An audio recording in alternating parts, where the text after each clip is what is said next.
Oui, nous sommes toujours avec David, Goliath et Jonathan. Quelle leçon politique pour l'Afrique? Avec David, Goliath et Jonathan, leçon politique pour l'Afrique. Le chef de l'État, président sortant, qui ne veut pas reconnaître la victoire de David et qui, dans une colère fanatique, soit déterminé d'éliminer complètement David. Et son fils, Jonathan, fait une alliance avec le prochain président. Or, il doit avoir un dîner de gala présidentiel. Et David était supposé être à ce gala. Mais vu ça bouille, hein, il n'est pas sage de venir. On ne mange pas à n'importe quelle table. Alors, Monsieur le Président, ayant constaté que David n'était pas là, le premier jour n'a rien dit. Le lendemain, nous sommes dans 1 Samuel 20, verset 27. Second jour de la nouvelle lune, la place de David était encore vide. Et Saül dit à Jonathan, son fils, pourquoi le fils d'Isaïe n'a-t-il paru au repas ni hier ni aujourd'hui? Et Jonathan répondit à Saül. C'est-à-dire, bébé président répond à papa président. Excellence, monsieur le président, mon père. David m'a demandé permission d'aller à Bethléem. Il a dit, laisse-moi aller, je te prie, car nous avons dans la ville un sacrifice de famille. Et mon frère me l'a fait savoir. Si j'ai donc trouvé grâce à tes yeux, permets que j'aille en hâte voir mes frères. C'est pour cela qu'il n'est point venu à la table du roi. Alors, qu'est-ce qui va se passer? La colère de Saül, papa président, s'enflamma contre Jonathan, bébé président, et il lui dit, fils pervers et rebelle, sais-je pas que tu as pour ami le fils d'Isaïe? À ta honte et à la honte de ta mère. Oh, les mamans. Quelqu'un dit qu'il y aura beaucoup de femmes au ciel. Qu'est-ce que la pauvre maman fait? Quand c'est mauvais, on appelle la femme. Quand c'est bien, on appelle le père. Vous avez trouvé ça où? La colère de papa président s'enflamme contre bébé président. Pourquoi? On attendait l'arrivée d'un citoyen innocent qu'on va égorger de façon sommaire extrajudiciaire. Et on poursuit toute personne qui a fait échec à ce plan macabre.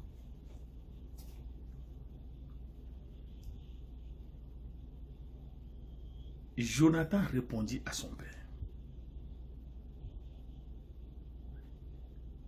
C'est-à-dire, bébé président répond à papa président. Et lui dit, Excellence, monsieur le président, mon père, pourquoi le ferait-on mourir? Qu'a-t-il fait, papa? Est-ce que vous êtes toujours assez court, c'est-à-dire, est-ce que vous n'avez plus la tête?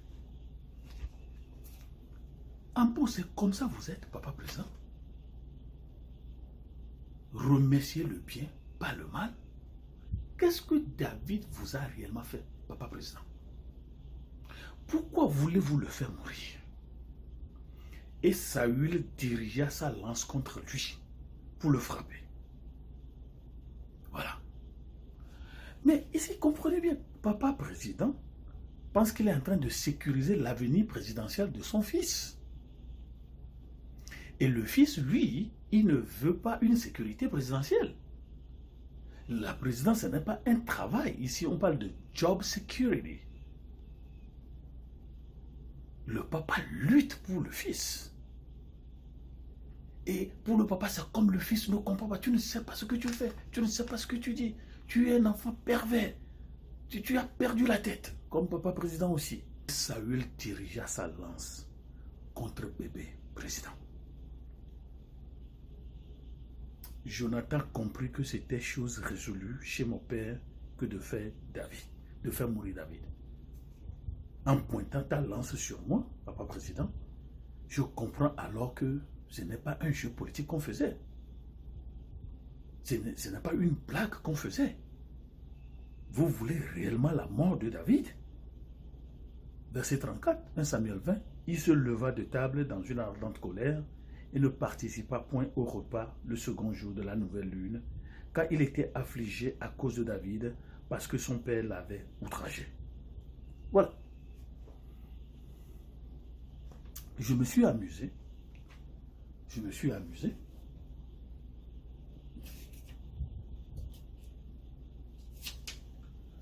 Je me suis amusé pour voir quels sont les leaders qui ont tué leurs propres membres de famille pour le pouvoir ou à cause du pouvoir.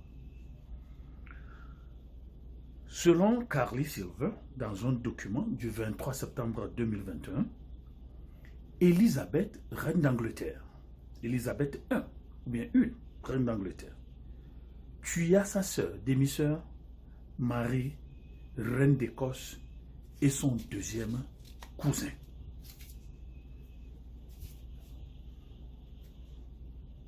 Son deuxième cousin, Thomas, duc de Norfolk. 2.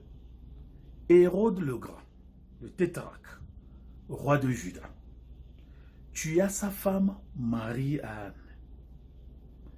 Cléopâtre VII, pharaon d'Égypte, elle tua sa sœur Arsinoé IV et ses deux frères qui étaient au même moment ses maris, Ptolémée VIII et Ptolémée IX.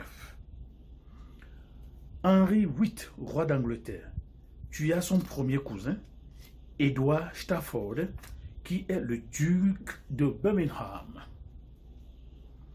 et son beau-frère, mari de sa sœur Margaret, James IV de l'Écosse. Agrippina, la jeune, qui est empresse de Rome, tua son oncle qui était son mari, on l'appelle Claude. 6. Auguste César tua sa fille Julia l'aînée. 7. Suleiman le Magnifique, le sultan de l'empire de l'Ottoman, tua plusieurs de ses enfants. Numéro 8.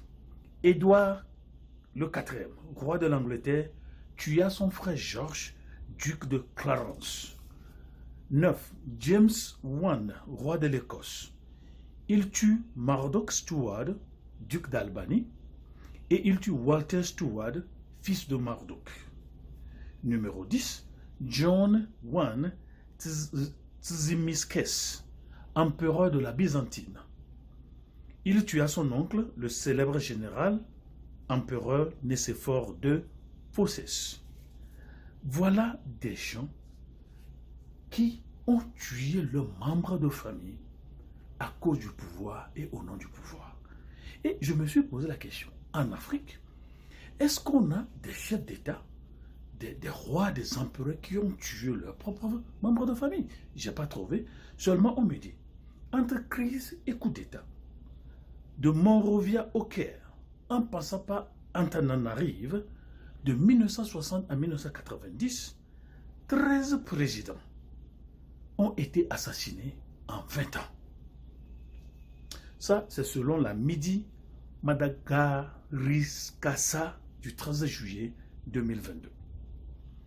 Et selon Archive Afrique du 3 novembre 2014, on me dit que 10 ex-chefs d'État en Afrique sont en exil dans le monde.